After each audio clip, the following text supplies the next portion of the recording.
Lamar Jackson gets tagged, and are they unable to work out a contract extension like other years, or can they finally figure out a way to get the deal done? Last season, before the season began, he turned down a deal that would have included over $250 million. That was $133 million in guaranteed money. He wanted closer to a fully guaranteed contract, the likes of which Deshaun Watson got. So there's this dance that's been going on between the Ravens and Lamar Jackson for a couple of years right now that they've been unable to complete and finish. Is this the offseason, or are there more questions that get asked about his future there in the short and long term? Adam, we're just sitting here wondering really fast. Would the Ravens offer him that money right now, you think? That same deal.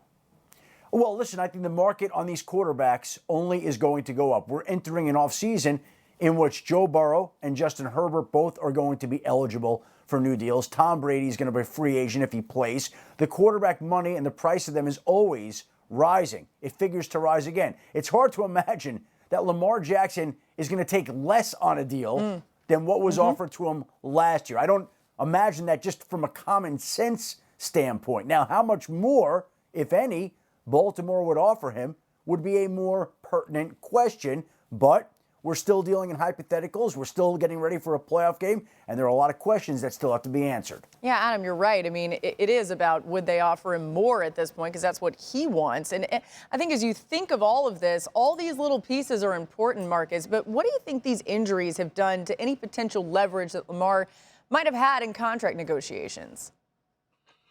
I think it builds leverage. Shefty said they offered him $133 million guarantee. I would love to know at some point, could we get, like, what did they offer Kyler Murray guaranteed, and what did Russell Wilson get? I think that's a good perspective when we have this conversation. But to your question, Shefty, how much did both of those guys get guaranteed? I'd have to look down and get the numbers, but again, I think it was right in the range. I think that they offered Lamar more in guaranteed.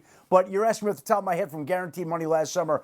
It would take 5 minutes to sit down and look at it. I'm not prepared to do that right now. We'll let Adam look that up, and we'll get back to it. But go ahead, Swagoo.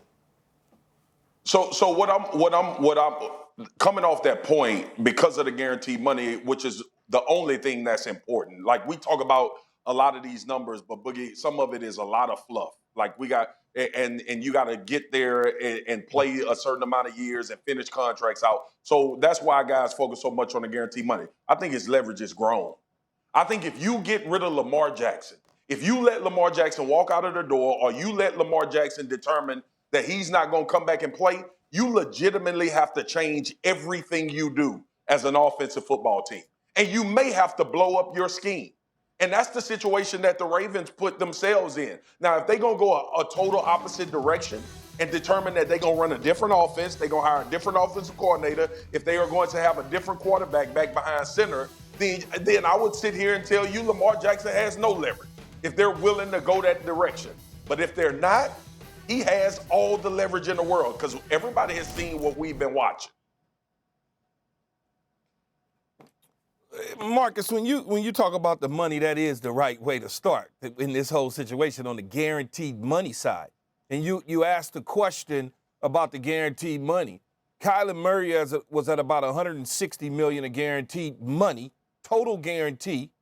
Russell Wilson has $161 million of total guaranteed money, with about 125 of that 161 at signing. So he's about $30-something million short already when you think about it. Now, when you say, well, what does this do?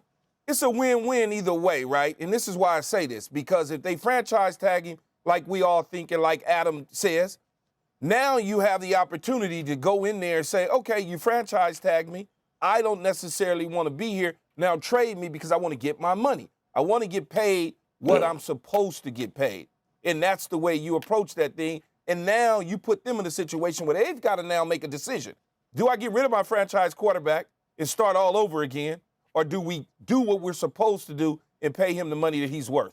Yeah, it feels like even back when all this was being sorted out before and didn't end up getting done, the Ravens were inclined to pay Lamar Jackson and try to keep him. Adam, Josh Allen, $150 million guaranteed, the most all time, right? Well, no, Deshaun Watson is the highest guarantee, Laura, Oh, and that right. is 230. the issue I forgot about that where Lamar was looking to get that contract, $230 million guaranteed. Kyler Murray was about $189 million. Key mentioned Russell Wilson, $161 million. Aaron Rodgers, $150.8 million. Josh Allen, $150. Patrick Mahomes, $141. Matthew Stafford, $130. So the Ravens were at about $133 in guarantees. And Yeah, see? So we're short on the guarantees, but the average of the deal was over $50 million a year, which would have put him in line as the rest. So, again, it's all about guarantees. We got it. We understand. And that's why the deal didn't get done. That's why Lamar didn't take it. And that's why Lamar bet on himself and felt like he could get more. That was a gamble. And then he goes out and sprains his PCL. And you have to wonder what that does to a quarterback's mindset at a time like this, right? That's got to be a little bit unnerving and a little bit unsettling when you are obviously getting all that money and you can't get that money and you have to wait for the offseason. Thanks for watching ESPN on YouTube. For live streaming sports and premium content, subscribe to ESPN Plus.